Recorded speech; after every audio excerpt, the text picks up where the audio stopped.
Welcome to our YouTube channel, My Infinite Retirement. My name is Daniela and I'm one of the co-founders. Probate. Is it good? Is it bad? Well, what is it anyways? Well, there are important things that you need to know because otherwise it can be really costly mistakes or it can also be a long drawn out legal battle. And so many people don't realize the chaos that can be left behind because they don't have a living trust or even a will, because that is when the probate court takes over. And so in this video, you're going to learn what probate is, how it works, and also how to avoid it. And so I'm very excited to introduce our guest speaker, Samuel Birdsong, which you may remember from previous episodes. And Samuel has been a estate planning attorney for many years and really has a huge experience in litigation with investments and important other things, just to really make sure that his clients, their wishes are carried out even once they're long gone. And now before we get started, of course, make sure you subscribe to our YouTube channel, hit the bell to be notified when we upload new videos every week, and let's dive into probate. All right, Samuel, now you brought up some really important points, and one of them, probate, because a lot of people don't know what probate entails, what it is, and really what can unfold if an estate or anything goes through probate. So can you tell us a bit more what probate is, again, why it should be avoided, and worst case scenario, what can happen if, let's say, again, an estate or so goes through probate? Certainly. So probate is really the last chance for someone to verify what you own and where it's supposed to go. During your lifetime, you can you can sell your home, you can sell your car, you can sign off on any account that you control. But when you're dead, no one else can do that except for a judge. And so a judge in probate is going to find the right person, whether that's your surviving spouse, whether that's an adult child, whether that's a friend that you picked through your will to handle those responsibilities, and they authorize that person to be able to make those transactions on behalf of your estate now that you're no longer here and you can't sign for it. Now, as you might imagine, that can create some uncertainty, like why is Daniela the right person to administer the estate and why isn't Samuel? Well, we need to look at the will that was created, and because these documents are just simple pieces of paper that are signed, we need to sometimes make sure that it's the correct version of the will, that it's the most recent one, that it hasn't been obtained through fraud or undue influence or someone manipulating the person that's passed away. So if there's any questions about the will, it can fall into what's called a will contest. And just so you're aware that any beneficiary can challenge a will. They can challenge the terms of it. They can say, well, Danielle, I'm going to make you and I siblings right now, and our parents loved you more, and they gave you 80% of their estate, and they only gave me 20%. Well, I can challenge that in court. I can always walk in and say that that's not what our parents would have done. They always wanted to treat us 50-50. And if I file that sort of litigation to challenge the will and the validity of its terms, I can tie up the estate for many years. The longest probate matter I've ever been involved in took 7 years from the date of death to resolve it, and the entire estate was concerned with a single home. As you can imagine, after 7 years of fighting, there really wasn't a lot of value in that home left, and the surviving spouse and the 4 stepchildren ended up splitting $12,000 total. That was all that was left after 7 years of litigation. Wow, I can imagine those attorney fees, they were through the roof then. The saddest thing for me, because really we're attorneys, most of our attorney fees were denied because there simply wasn't anything left to pay the attorney fees. Oh, We were owed more than the estate was worth by the time everything was said and done. wow, that is crazy. Yeah, I don't know who won there, but I don't think anyone did. No, I think that was a lose-lose. So, but generally, I guess a probate is, especially if, like you mentioned, if it's contested, somebody's not happy with the share that they're getting. So that can be very emotionally draining, financially draining. And does that happen a lot? That again, it drags on because somebody's not happy about the share that they're getting or how the things were divided up? That's one of the most common ways that a trust or a probate matter can last. Something that can even cause problems is just simply following the requirements of probate. So this is a very old system. It was based around what notifications people needed to have when a person died. So you have to provide notice to potential creditors. You have to provide notice to potential heirs. You have to provide notice to anyone who might have an interest in that deceased person's estate. So every time you're going into court, you have to give 3 to 4 weeks of notice publicized before you can actually have that hearing. If you're talking, if there's a home that needs to be sold, like a home that is in my name individually, and I didn't put it in a trust and has to go through probate to be sold, not only does the administrator of the estate have to get the court confirmation about the appraisal value of the home, and the sale price has to be within 10% of that appraisal, my administrator has to provide proper notice to all potential buyers that there's going to be a home sold and there's going to be an auction available. And so I've had situations where we've had a client's home ready to be sold, buyer waiting to purchase it, but because when we went in for court confirmation, there wasn't a proper notification. Our newspaper didn't publish it 2 times in the weeks ahead of the hearing.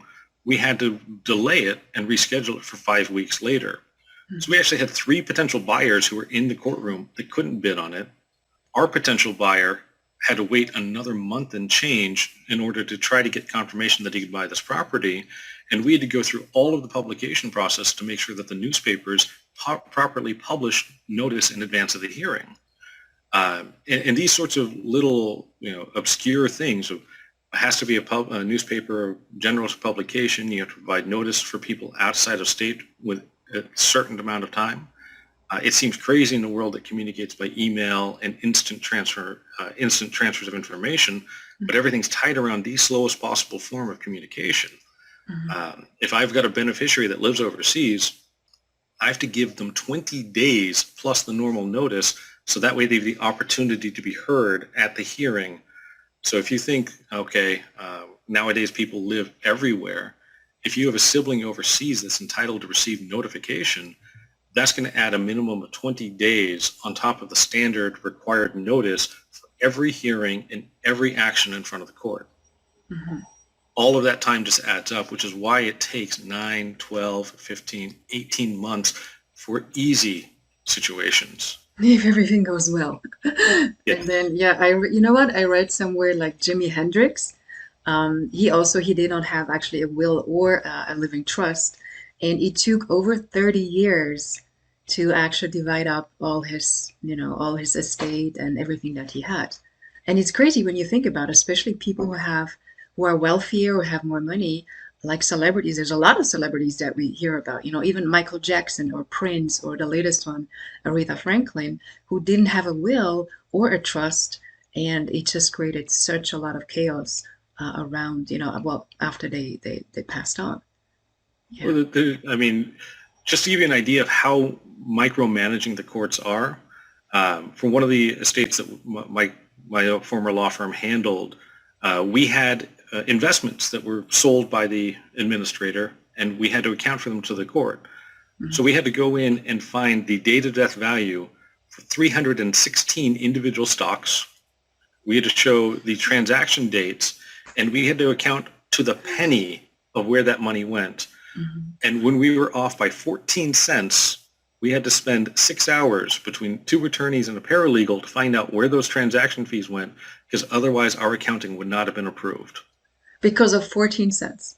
Yes. So we spent several $1,000s to find that 14 cents. Oh, definitely, yeah. Something else that, touching on the celebrities, when, they have these huge amounts of money, if a judge is going crazy over 14 cents, we have a $400 million estate plus a music catalog constantly generating royalties, more money coming in. All of that has to be tracked and accounted within the will. And something else that people may not be aware of is probate is limited to state-by-state jurisdiction. So if you live in California, but you don't have a home in Texas, and you have a home in Minnesota, and you have a home in Florida, all states are going to have you open up a probate at the same time. So you're going to be responsible for following the rules of every state where you have assets that are located there. And something about Texas I learned from a client. They had one piece of property, it was about $40,000 in value, but my client had to fly to Texas for every one of those hearings because that county required the administrator to appear in person every time. Well, talk about efficiency, right? Or inefficiency, rather. I'm just happy that this happened before COVID because I can't imagine what would happen Yeah, requiring him to travel. He wasn't a young person. Thankfully, he's okay. But, put yourself in that situation where you have to travel from state to state to state in a world where travel is really greatly restricted. It's definitely. just our systems haven't evolved in probate to accommodate the modern world. Yeah, definitely not. And so if somebody has a living trust, so is there ever a chance that they still would have to go through probate or that completely bypasses probate? Uh, Yes, so no. Depends. probate itself is almost completely eliminated, the chance of that. Mhm. However, you can be dragged into probate court if there's a challenge with the trust. But the probate process itself, ideally creating a trust, your trust is basically a bucket that holds all of your assets. And you just take that bucket and you hand it to the next trustee so the probate court has nothing to control. If you have assets that are specifically held outside of the trust that fall into your personal estate when you die, a probate would be necessary to handle those assets. And just as a disclaimer, there are times where I will specifically leave assets out of my client's trust estate so that it passes by a probate estate. Uh, Done with intentionality. I want their family to have to go through a probate administration. Mhm. Okay.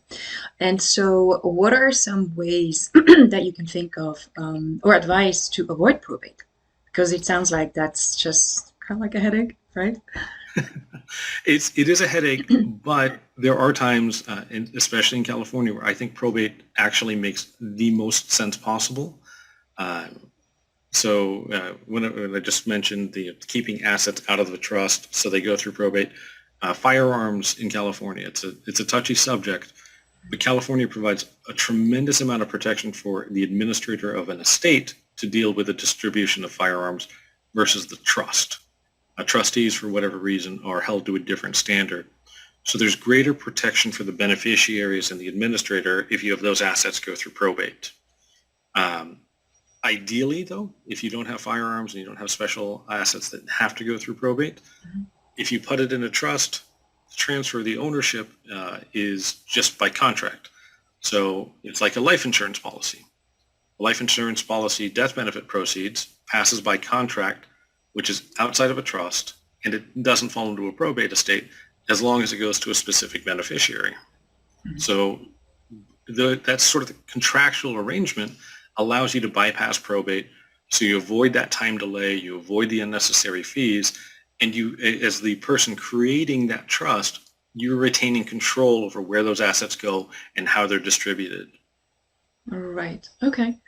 And then so again, as you mentioned, it depends on every situation, whether a trust, whether a will.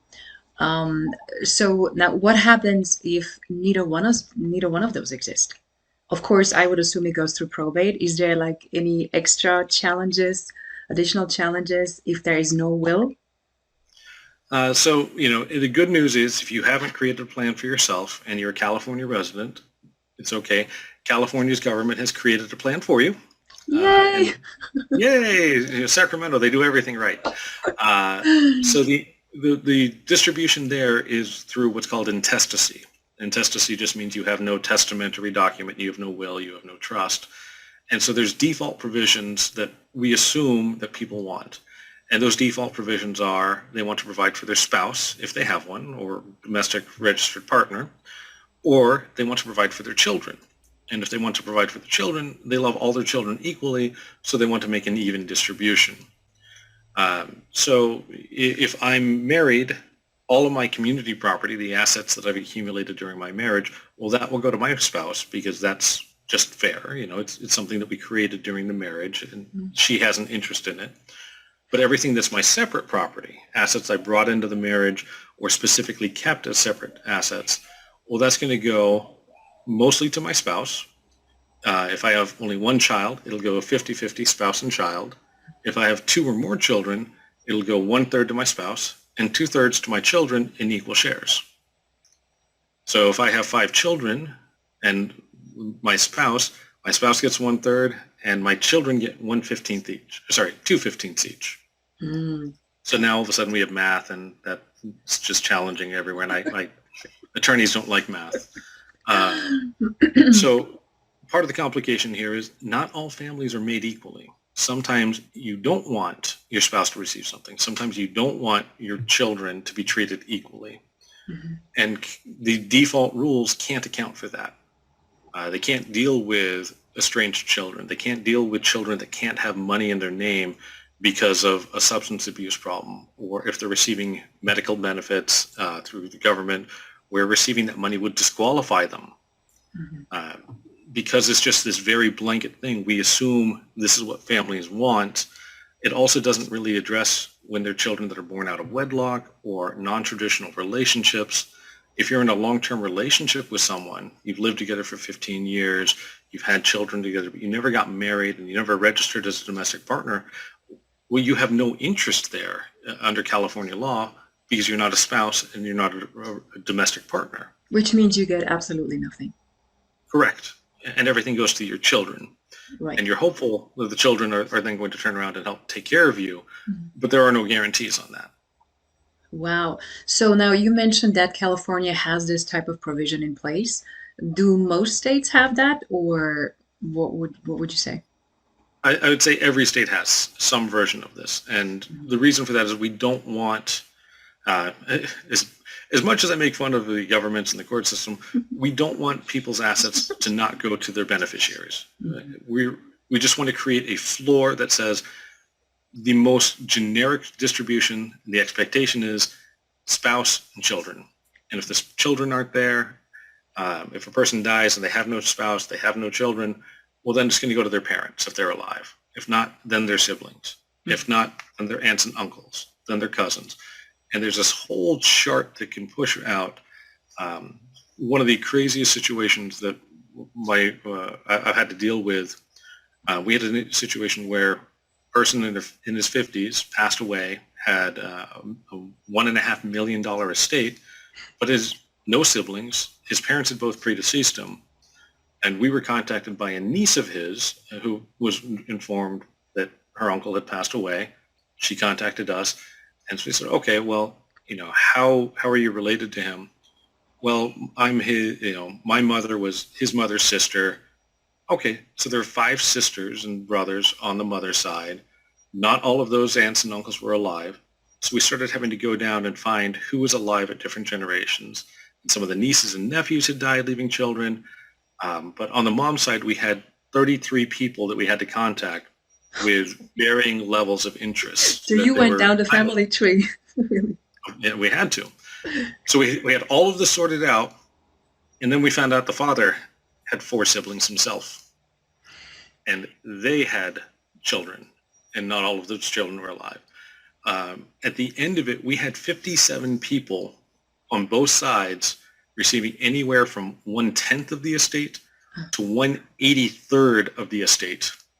And we had to notify all 57 people at every hearing of every distribution, of every planned action, because that's where the intestacy said that this money should go to. Mm. Wow. So it sounded like that plain vanilla option that the government gives us, got very complicated with that particular case, which I'm sure And that's an unusual case, but it can happen. it can happen. I know. I think you may know people as well that have just these very large families, and if you're talking about generational shares going down, I know someone that passed away at 103 years of age. She had 5 children, 2 of whom predeceased her. Those 5 children had 39 grandchildren, some of whom had predeceased the mother. And so those 39 grandchildren had over 100 great-grandchildren. So there was the possibility that we would have gone to the first generation, the kids, then the grandchildren, then the great-grandchildren. All of them would have been entitled to notice, and we would have had to figure out how much they're entitled to based off the fractional shares the entire way down the tree. Well, and so if somebody, one of those dozens and dozens of people, would not have been happy with their share, they could have contested it and then that would have just dragged out the whole thing. Because this was through intestacy, they don't have as much grounds to challenge it unless they want to say that that actually wasn't a relative, that they don't have a blood relation there. Uh, the intestacy system is much harder to challenge unless, again, you're just questioning parentage, Mm. which has happened.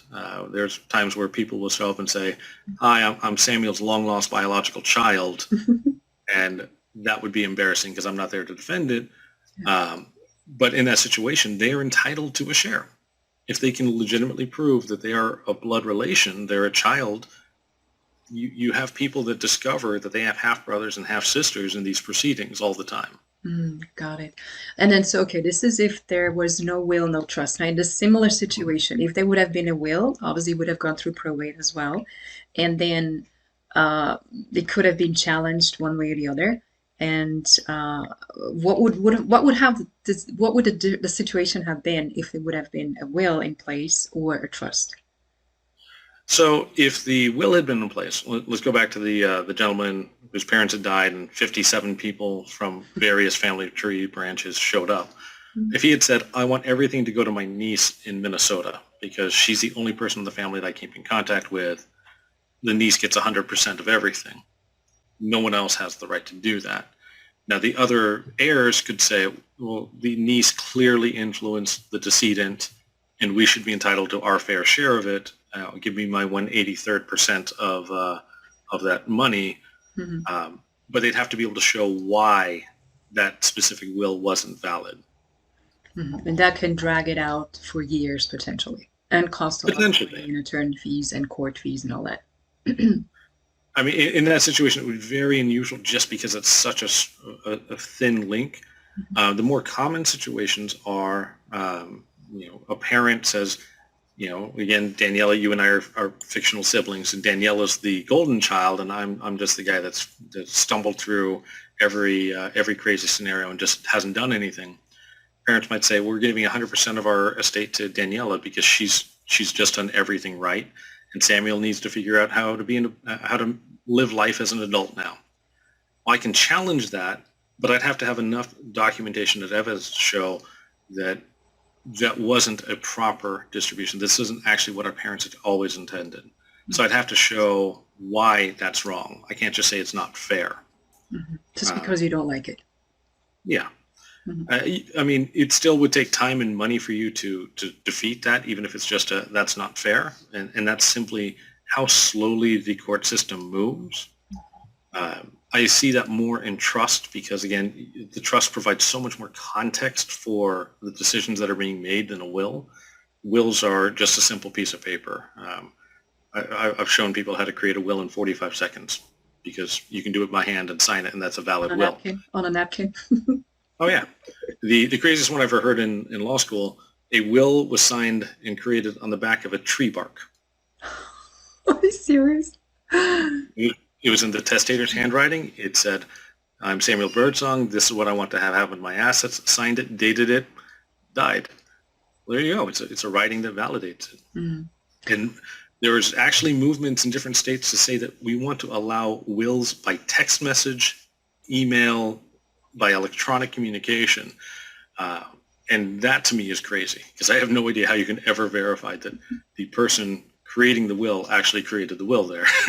Exactly. Yes. Yeah. That sounds a little scary. Okay. So now, to kind of wrap up this subject here. So now, in the same situation or similar situation, if this person who passed away would have had a trust, and again, let's say one of the 57 siblings, or you know, family members would not have been happy with whatever was in the trust, what was stipulated in the trust. So would they have any grounds to come, to fight that, to contest that? Or will is not pretty bulletproof as to what's going to happen? Well, so there's a couple of big distinctions here that would have changed everything if the guy had had a trust. First, a trust is a private document, whereas a will in probate is a public proceeding. In, a, in probate, you have to provide a notice to everybody that has a potential interest. So all of the family members and intestacy too, I should say.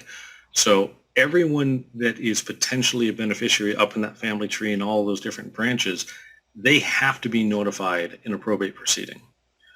In a trust proceeding, the people that have to be notified are the immediate family, spouse, children, named beneficiaries. So if this gentleman that had no spouse, no children, parents are dead, says, I want to give 100% of this to my trust, 100% of my trust to my niece, the niece is probably the only person in the family that would have ever known about it. Mm. So all of these other 56 people, those distant relations, they never would have gotten notice of it to challenge it because they had no right to, because the trust is the contract saying these are the people authorized to receive it.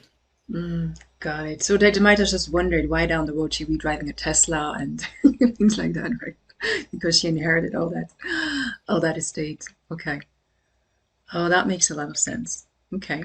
And then, so let's say if somebody, though, one of the family members finds out about it and they're not happy that they're getting a smaller share or no share whatsoever, how can they still contest it? And, do they have a chance to change whatever was stipulated in that trust? They can contest it. In the U.S. in particular, pretty much anyone can sue at any time for any reason. The likelihood of success there is going to be very low because they'd have to be able to show that the decedent gave them a specific promise, and that promise would have to be something more than just, well, Daniela told me she was going to give me enough money to buy a Tesla, therefore I should get enough money to buy a Tesla. What's the documentation? Was this in emails? What was the relationship? They're going to ask a lot of questions about how that person knew each other, and just because they're related, cousins, nephews, nieces, that's simply not enough. There has to be more evidence there to support it. If there's a good amount of documentation showing that there was an intention, like I have 25 emails from you saying, "Don't worry, Samuel, don't forget that new car. I'm going to get you that Tesla." You'll get it. Exactly. The more specifics there are, the greater chance there is of success. And so, again, keep in mind probate court, which handles both not just the probate estates, but also trust contests and trust litigation. It's a court of equity. The court's looking at what's fair. So if I was promised something by a person that's passed away before they could fulfill it, and there's enough proof there, 20 people were in the room when they heard that promise being made, and there's documentation for there, the court's going to do what it can to try to honor that promise. So there has to be then competing evidence showing that the promise was rejected. So in the family situation, when you're talking about a distant relative who's never actually met the decedent, but they happen to be somewhere down that tree, it's such a tenuous link, they're probably not going to be successful in a trust contest. It's just harder to show and convince a court why it's fair that they should receive it over the person that was picked and selected in the trust to receive everything. Got it. So if you were to kind of summarize all that, so if somebody has no will or trust, then basically the government will take care of you because the government has a plan, right? Yes. Then if somebody has a will, so a will gives, a good idea of what that person wanted to happen, but it can be contested. So it's more like a wish in a sense, because again, it goes through probate and all that. And then a trust is more, I wouldn't say it's 100% bulletproof, but close to. Would you say that's the correct summary of the three of them? Out of the three, the trust is the only way that you can bypass probate. Okay. You can get dragged into a probate court. It's not 100% bulletproof. Most trust every time you see a trust in probate court in litigation, it's because something went wrong. But most trusts pass and are distributed and are dealt with, and they never step foot in court. Got it. So it is the only way to really have that control over your assets and avoid probate and avoid all of that publicity and that awareness of what's going on in your lifetime. It's the only thing that gives you that chance. Got it. Okay. So everybody get a trust. So this was just another episode of our special guest, expert, estate planning attorney, Samuel Birdsong. And so now you should all have a better idea what is probate and is it good, is it bad, and how to avoid it. And the best part, we have more episodes coming up with Samuel. So for instance, we're going to talk about the different types of trusts and how do you get a trust or a will. So stay tuned for those. And remember, also subscribe to our YouTube channel. Hit the bell to be notified when we upload new videos so that you stay informed when this important information comes along. And of course, share this also with your friends and family. And lastly, if you want to learn more about how to create your own infinite retirement plan, like your personal pension, then make sure you watch our masterclass. The link is below. And so always remember, knowledge is power, but only once you apply it. All right, we'll see you next time. Thanks for watching.